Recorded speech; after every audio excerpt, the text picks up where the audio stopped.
Welcome, gentle listener, to a journey back in time. A journey not of grand battles or dramatic pronouncements, but of quiet dedication, of patient hands, and the enduring glow of knowledge in a world often perceived as dark. We journey to the heart of the medieval monastery, to a space known as the scriptorium, a place of profound silence, broken only by the scratching of a quill, the rustle of parchment, and the gentle turning of pages. Imagine, if you will, the cool stone walls, the faint scent of beeswax and old vellum. Here, in the quietude, men, and sometimes women in convents, devoted their lives to a sacred task, the preservation and creation of books. Not just any books, but often magnificent illuminated manuscripts, each one a testament to artistry, faith, and the tireless pursuit of learning. In an age before printing presses, before the ubiquitous flow of information, these scribes were the custodians of human knowledge, meticulously copying texts, word by painstaking word.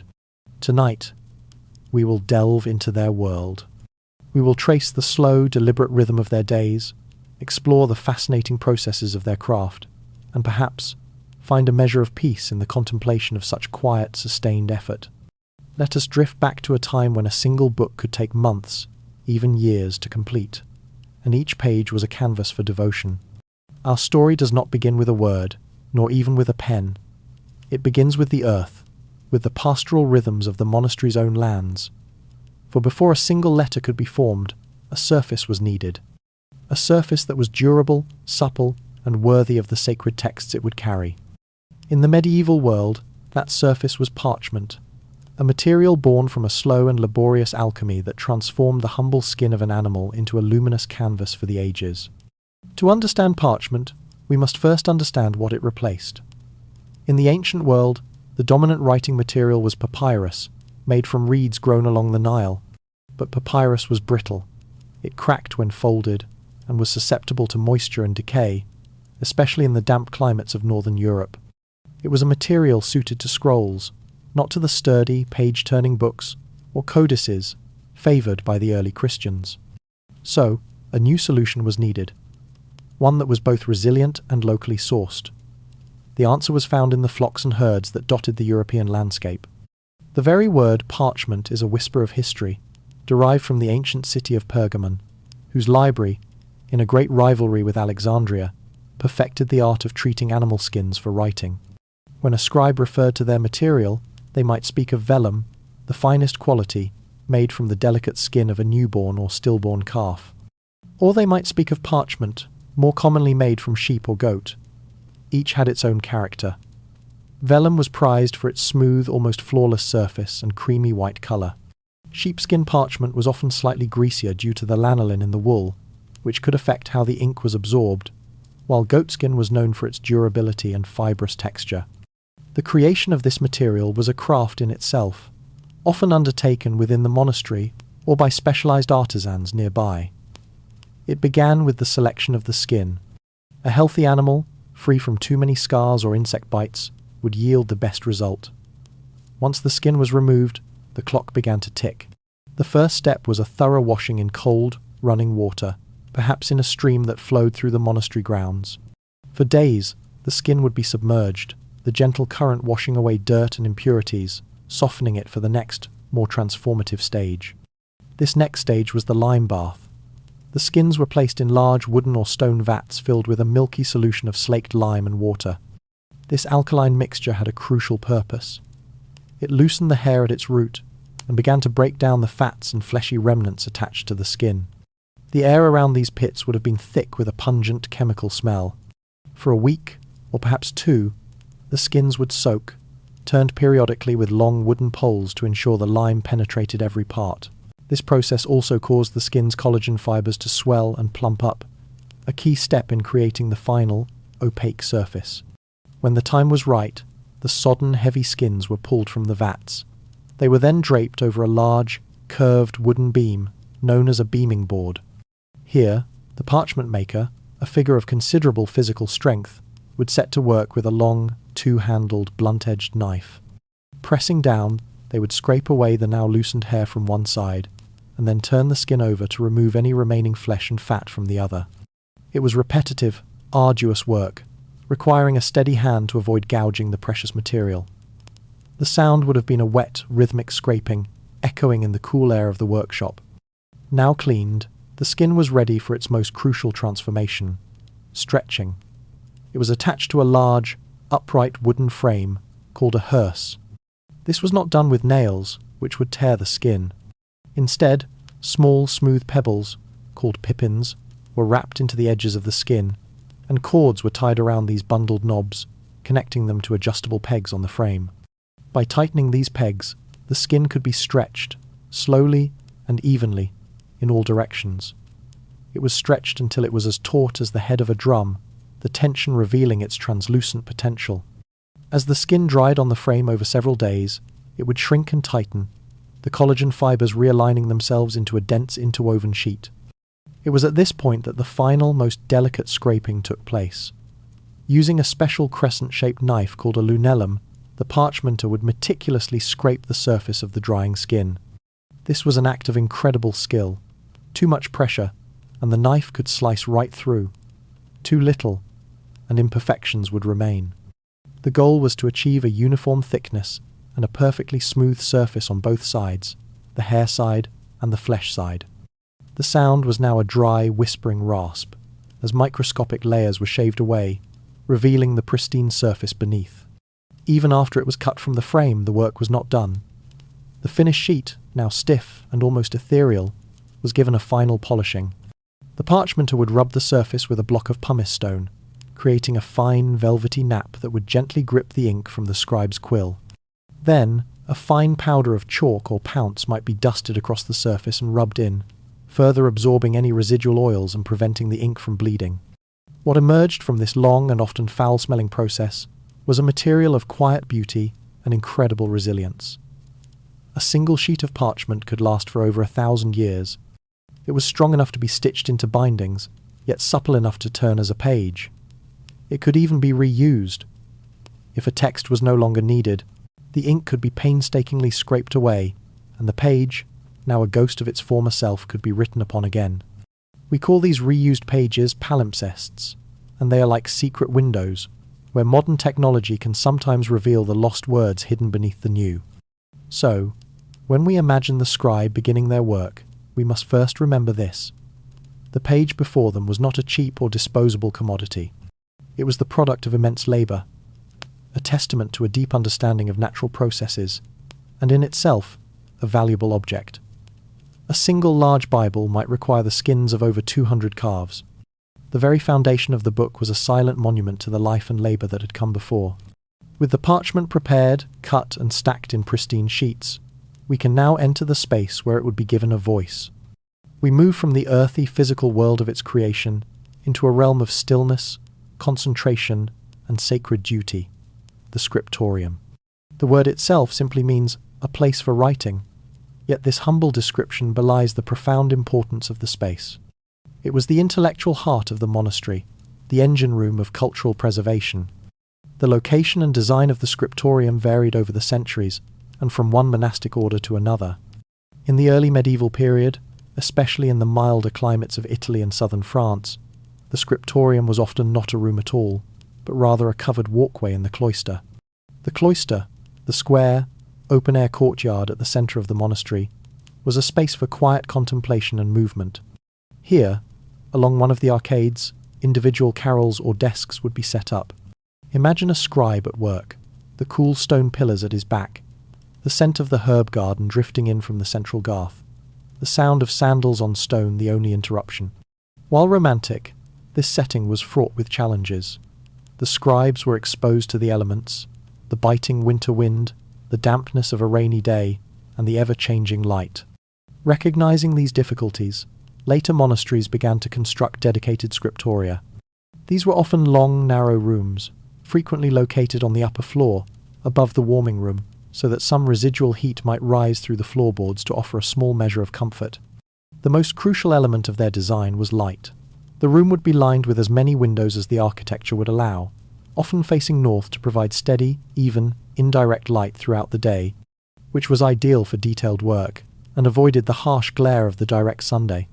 The windows themselves were initially unglazed, covered only by wooden shutters or perhaps translucent screens made of waxed cloth or thinly scraped horn. Glass was a rare and expensive luxury for centuries. The interior of the scriptorium was austere and functional. The floors were stone flags or wooden planks, the walls whitewashed plaster, the ceiling supported by heavy timber beams. There was little decoration to distract the eye. The furniture was simple and robust. Each scribe worked at a slanted desk, known as a pluteus or scriptorium. The angled surface allowed for a better posture over long hours and made it easier to view the large pages.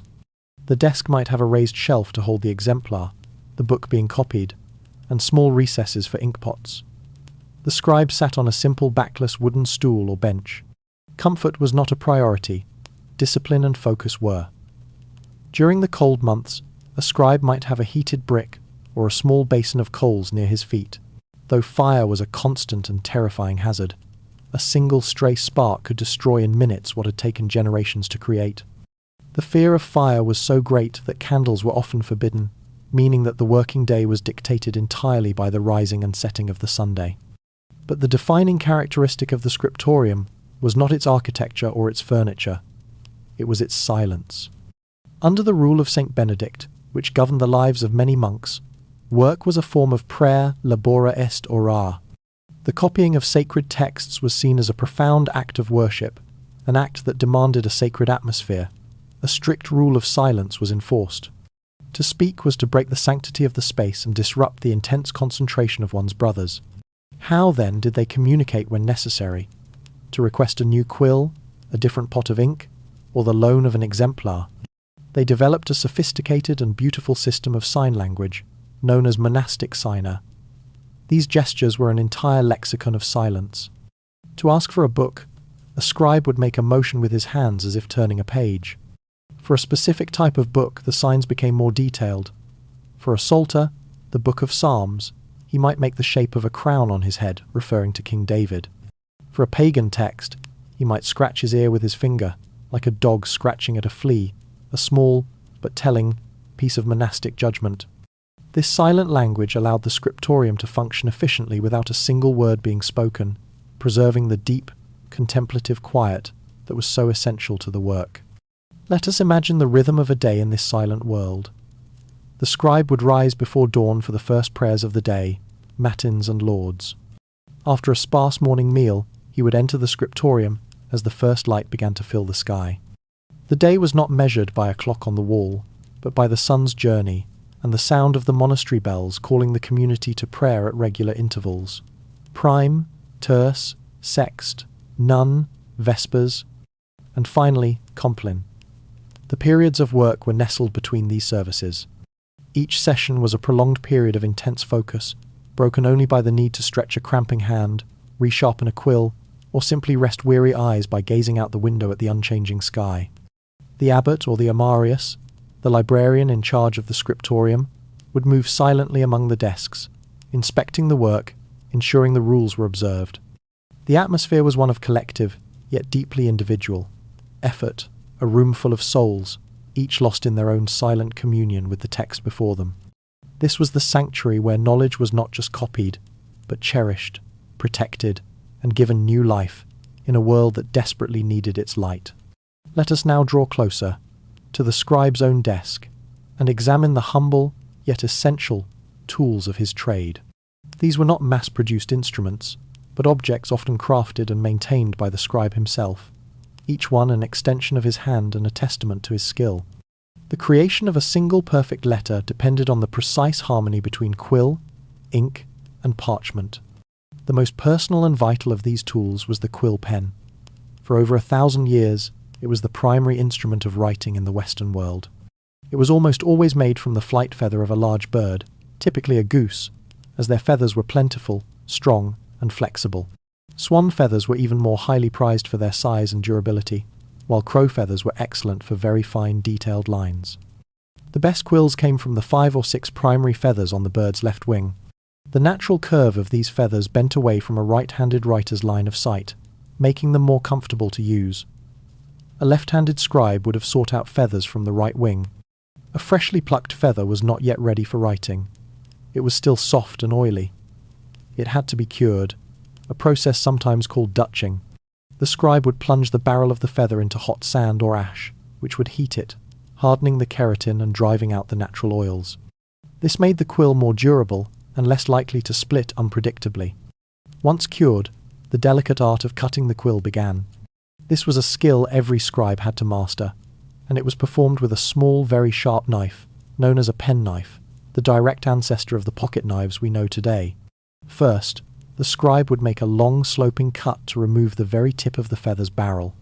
Then, with great care, he would shape the nib, carving away material from both sides to create a point of the desired width. A broad nib was used for formal bookhands, while a sharper point was for smaller, quicker scripts. The most crucial step was the final one, making a tiny vertical slit in the very centre of the nib. This slit was the secret to the quill's function. It acted as a tiny reservoir and allowed ink to flow down to the tip through capillary action in a smooth, controlled manner. A scribe would have to recut and sharpen his quill constantly, perhaps every few pages, as the soft keratin wore down against the slightly abrasive surface of the parchment. The desk would be littered with fine shavings, a testament to this constant, meditative maintenance. Next, the ink. The scribe's desk would hold 1 or 2 inkhorns, small lidded pots made of horn, ceramic, or metal, designed to be stable and not easily tipped over. The ink inside was a remarkable chemical creation, most commonly iron gall ink. This was the standard black ink of the Middle Ages, and its recipe was a form of practical chemistry. It began with oak galls, the small round growths that form on oak trees as a reaction to wasps laying their eggs. These galls are rich in tannic acid. The scribe, or a specialist, would crush these galls into a powder and soak them in water, or sometimes wine or vinegar, to release the acid. To this acidic solution, they would add a substance called copperas, which, despite its name, was iron sulfate. When the iron sulfate reacted with the tannic acid from the galls, a chemical reaction occurred, creating a new compound, iron gallotannate.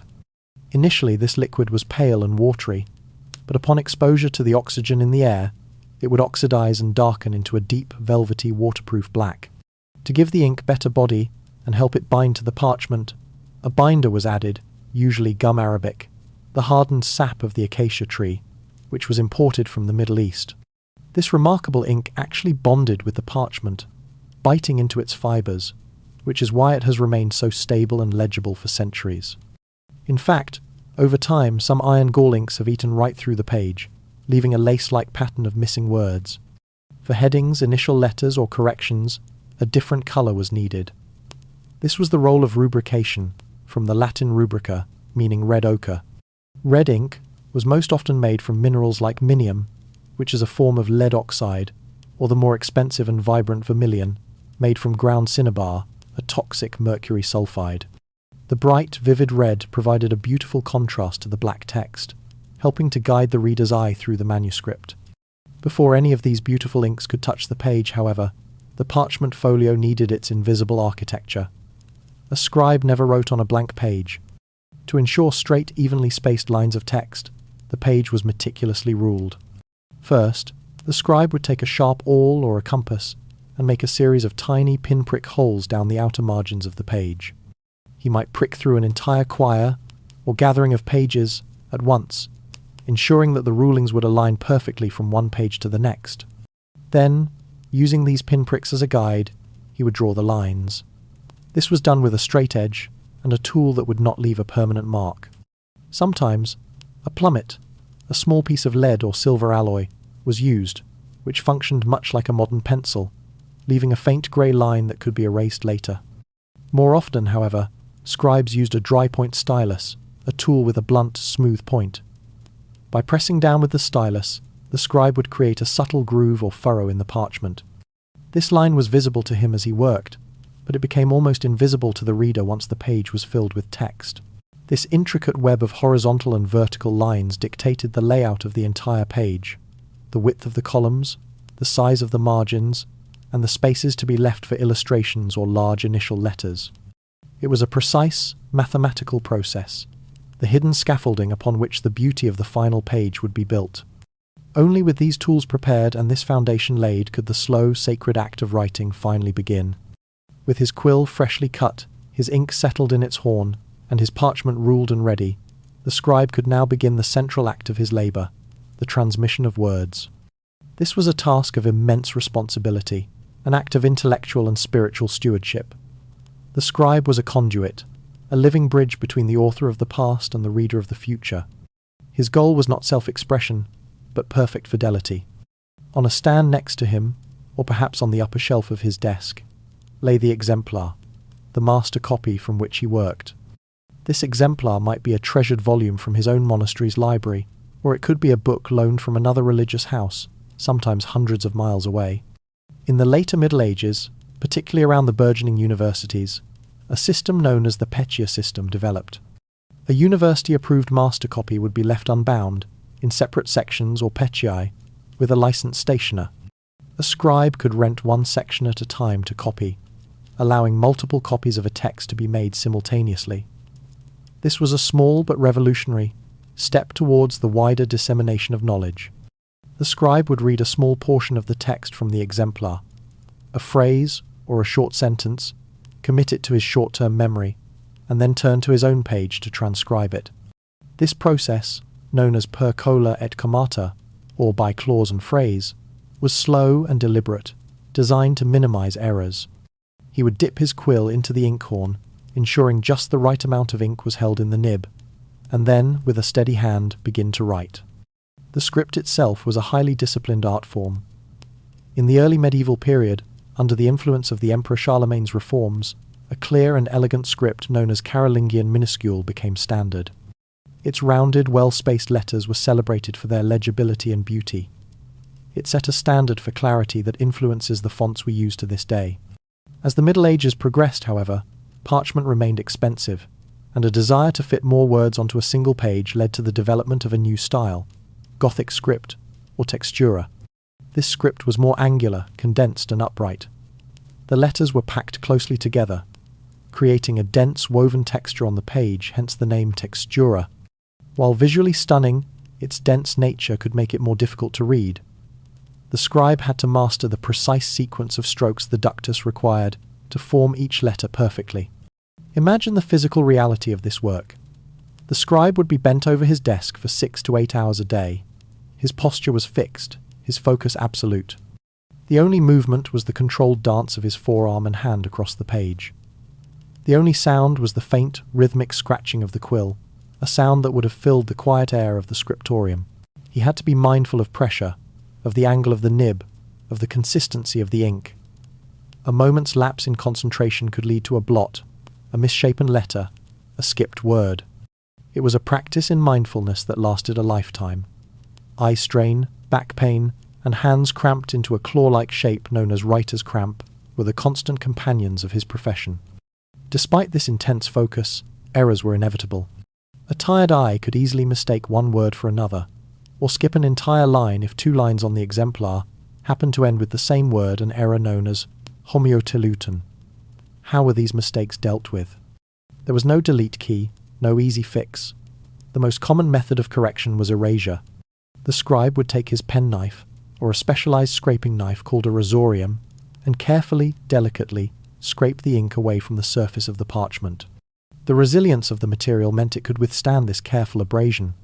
Once the offending ink was gone, he would burnish the spot to smooth it down again, and then carefully write the correction in the newly blank space. If the error was an omission, a word or phrase left out, he would place a small mark, a caret, in the text where the missing words should go, and then write the words in the margin, carefully aligned with the relevant line. If an entire passage was missed, it might be written at the bottom of the page, with a series of symbols and lines to show the reader exactly where it should be inserted. These corrections are a wonderfully human element in manuscripts, a reminder of the fallible hand behind the perfect text. Once a scribe had finished a section, or perhaps the entire book, his work was often reviewed by a corrector. This was another monk, whose job it was to compare the new copy against the original exemplar, checking for any errors or omissions the scribe might have missed. The corrector would make his own annotations, often in a different colour ink, providing another layer of scholarship and care to the finished product. Sometimes, at the very end of his monumental task, a scribe would add a personal note, a final flourish known as a colophon. These short inscriptions are a precious, direct link to the individual who poured so much of his life onto the pages. They can be simple statements of completion. This book is finished, thanks be to God. They can express the physical toll of the work. Writing is excessive drudgery. It crooks your back. It dims your sight. It twists your stomach and your sides. And sometimes they are a plea for remembrance, a humble request for the future reader to say a prayer for the soul of the scribe who laboured so long in the quiet of the scriptorium. These small voices, echoing from the margins of history, transform the manuscript from a mere object into a deeply human document, a testament to the enduring power of quiet, patient work. With the text meticulously copied and corrected, many manuscripts were considered complete. They were functional, legible, and ready for the library. But for certain special volumes, a gospel book for the altar, a psalter for a wealthy patron, or a grand Bible for the monastery itself, the work was only just beginning. The pages were now passed to another artist, the illuminator, whose task it was to adorn the words with colour and gold, to literally illuminate the text with light and meaning. The art of illumination was a specialised and highly respected craft. While some scribes were also skilled artists, the work was often done by a different monk, or in lay workshops, a professional artisan. The process was as slow and deliberate as the writing itself, a multi-layered creation that transformed the page into a window onto a sacred world. The first step was the design. The illuminator would receive the completed pages from the scribe, with blank spaces carefully left for the illustrations. These might be large squares for miniature paintings, the space for a grand initial at the beginning of a chapter, or the wide margins where intricate borders would grow. With a light touch, using a metal point stylus of lead or silver, the artist would sketch out the preliminary design, the synopia. This was the skeleton of the artwork, outlining the figures, the patterns, and the placement of different elements. Next came the most magical and defining element of illumination, the gold. Gold was used to represent the light of heaven, divine wisdom, and the sanctity of the text. Its application was a delicate and precise art. There were two main methods. The first, flat gilding, involved painting a binder, such as glaire made from beaten and settled egg whites, or gum arabic, onto the area to be gilded. While this was still tacky, a gossamer-thin sheet of gold leaf was carefully laid on top and pressed down. But for a truly spectacular effect, illuminators used raised gilding. This created a cushioned, three-dimensional surface that would catch the light from any angle. The artist would build up the area to be gilded with a thick, plaster-like substance called gesso. This was often made from a mixture of plaster of Paris, lead white, and a binder like sugar or fish glue. It was applied in several layers, creating a smooth, raised mound. Once the gesso was perfectly dry and polished, the illuminator would breathe on it gently, the moisture in his breath making the surface just tacky enough. Then, he would lay the fragile sheet of gold leaf over the gesso and press it down. The final step was to burnish it, rubbing the gold vigorously with a smooth, hard tool, often a polished stone like agate or hematite, or even a dog's tooth set in a handle. This intense polishing compressed the gold leaf against the gesso, creating a brilliant, mirror-like shine that seems to generate its own light from within the page. With the gold in place, the illuminator could begin to paint. The medieval palette was a treasure trove of materials sourced from all over the known world, a testament to global trade routes and a deep knowledge of natural history. Each colour was prepared by hand. Raw pigments were purchased as rocks, clays, or dried plants. These were then ground into a fine powder on a stone slab with a handheld stone muller. The finer the powder, the more luminous the colour. This powder was then mixed with a binder to turn it into paint. The most common binder was egg tempera, made from the yolk of an egg, which created a durable, opaque, and slightly matte finish. The colours themselves tell a story. The most prized of all was ultramarine blue, made from grinding the semi-precious stone lapis lazuli, which was mined almost exclusively in a single region of what is now Afghanistan. Its name literally means "from beyond the sea," and its cost was often greater than that of gold itself. It produced a deep, vibrant, and incredibly stable blue that was reserved for the most important subjects, such as the robes of the Virgin Mary. A cheaper blue could be made from the mineral azurite.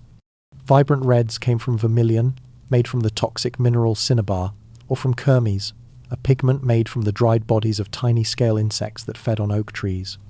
Greens were sourced from the mineral malachite, or from verdigris, a pigment created by corroding copper plates with vinegar, a beautiful but highly corrosive color that could eat through parchment over time. Bright yellows were made from the toxic mineral orpiment, which contained arsenic, or from more benign plant sources like the wildflower. With his paints mixed in small shells or pots, the artist would apply the color in flat, even layers, slowly building up the image. There was little of the blending or shading we associate with later painting. Instead, forms were defined by crisp outlines and blocks of brilliant color. The illuminations ranged from the magnificent historiated initial, a large letter at the beginning of a chapter that contained within it a narrative scene, to full-page miniatures depicting key moments from the Bible. The borders of the page would often come alive with intricate patterns, twining vines, flowers, and animals. It is in these margins, the marginalia, that the medieval artist often showed their most playful side, sometimes hiding whimsical or even bizarre little drawings, known as drolleries, monkeys playing bagpipes, knights jousting with snails, or rabbits engaged in mischievous acts. These playful details offer a glimpse into the creative mind at work, a quiet rebellion of fancy in the margins of a sacred text. Each element, from the heavenly gold to the earthly pigments, worked in concert to create a page that was not just read, but experienced, a total work of art, designed to inspire awe, aid contemplation, and glorify God. Our journey is nearing its end. The pages have been written, corrected, and adorned with radiant golden color, but they are still a collection of loose sheets, fragile and separate. The final act of creation is to bring them together, to give them a body, and to protect them within a sturdy and beautiful binding. This was the work of the bookbinder, another highly skilled artisan whose craft was essential to the book's long-term survival. The process began with the organization of the pages. The large sheets of parchment, which had often been written with 4 pages on them, 2 on the front, 2 on the back, were now folded. A single sheet folded once created 2 leaves, or 4 pages, and was called a bifolium. Several of these bifolia were nested one inside the other to create a small booklet, known as a quire or a gathering. A typical quire might consist of 4 or 5 bifolia, resulting in a section of 16 or 20 pages. Great care was taken to arrange the sheets so that the hair side of the parchment always faced another hair side, and the smoother, paler flesh side faced another flesh side.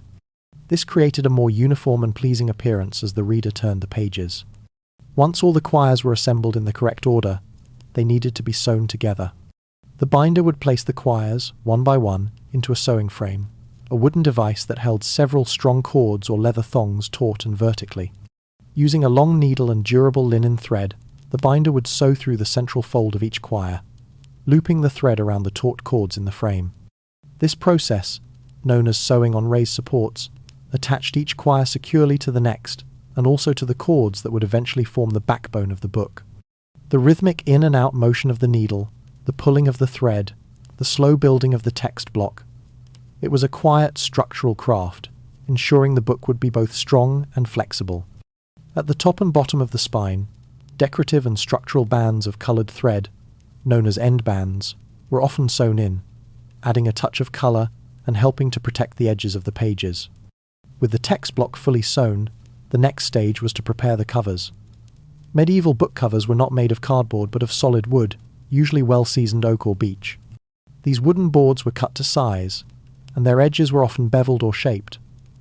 The binder would then carve channels and drill holes into the inner side of the boards. The leather or hemp cords from the sewing frame, which extended out from the spine of the text block, were then laced through these holes and channels and pegged securely in place. This was the crucial step that physically integrated the text block with its covers, creating a single, incredibly robust object. The entire structure was now ready to be covered. Leather was the most common material, durable, flexible, and beautiful. Calfskin, goatskin, or pigskin were all used. The leather was first soaked in water to make it pliable. A paste, often made from flour and water, was applied to the wooden boards. Then, the damp leather was stretched carefully over the entire book, moulded around the contours of the boards and the raised cords on the spine, which gave medieval books their characteristic ribbed appearance.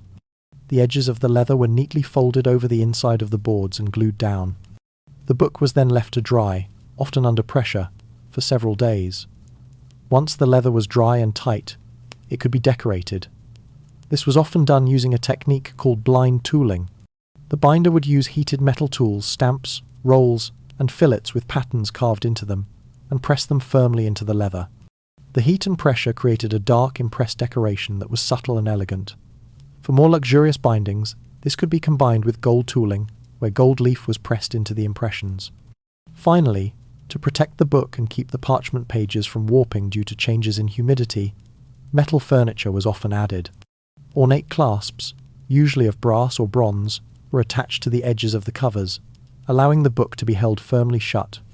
To protect the leather of the cover from scuffing, when the heavy book was laid on a surface, raised metal bumps, or bosses, were often affixed to the corners and centre of the boards. For the most important liturgical books, the bindings themselves could become incredible works of art, covered in carved ivory panels, precious jewels, and intricate metalwork of silver or gold. What emerged from the binder's workshop was no longer just a collection of pages, but a complete object, a fortress for the words within. It was heavy, solid, and smelled of wood, leather, and paste. To open it was to engage in a physical act, to unlatch the clasps, to feel the weight of the wooden boards, to hear the gentle rustle of the thick parchment pages. The binding was the book's final protective embrace, a sturdy guardian ensuring that the quiet labour of the scribe and the radiant art of the illuminator would endure, ready to be discovered, read, and cherished for 1,000 years and more. And so, our gentle journey through the medieval scriptorium comes to a close. We have followed the path from the open field to the finished book. We have witnessed the alchemical transformation of animal skin into smooth parchment, stood in the sacred silence of the scriptorium, felt the satisfying heft of the scribe's simple tools, and watched as patient hands gave form to words that would shape minds and spirits for centuries. We have seen the page come alive with the divine light of gold and the rich jewel tones of the earth. And finally, we have seen the book brought into its final form, embraced by wood and leather, ready for its long life. The books created in these quiet sanctuaries were more than just vessels for words. They were monuments to human perseverance, testaments to faith, and luminous bridges connecting generations. In an age where life was often short and uncertain, these books represented a profound act of hope, a belief that knowledge was worth preserving, that beauty was a worthy offering, and that the future would have readers eager to listen to the voices of the past. They preserved the wisdom of antiquity, the philosophies of Greece and Rome that might otherwise have been lost. They carried forward the sacred scriptures and the writings of the Church Fathers. They were the silent, steady heartbeat of intellectual life through 1,000 years of history. In our own age, an age often characterized by noise, speed, and impermanence, there is a profound beauty and a deep comfort in contemplating such quiet, sustained effort. The scribes, illuminators, and binders of the Middle Ages remind us of the enduring value of patience, of meticulous craftsmanship, and of the sacred trust involved in preserving and transmitting what we hold to be important. Their work was slow, anonymous, and done for a purpose far greater than themselves. As you drift now into your own quiet contemplation, perhaps allow the images from this journey to linger in your mind. Imagine the cool, smooth feel of a finished page of vellum. Picture the deep celestial blue of lapis lazuli on a decorated initial. Hear, in the stillness, the faint rhythmic scratching of a quill, a sound that has long since faded, but whose remarkable product remains with us, a silent testament to the gentle hum of creation. May the echoes of their dedicated silence bring you a measure of peace, a sense of connection to the long, unbroken chain of human endeavour, and a renewed appreciation for the slow, beautiful work that shapes our world, then as now. Thank you for joining me on this reflective journey. May your evening be calm and your rest be deep.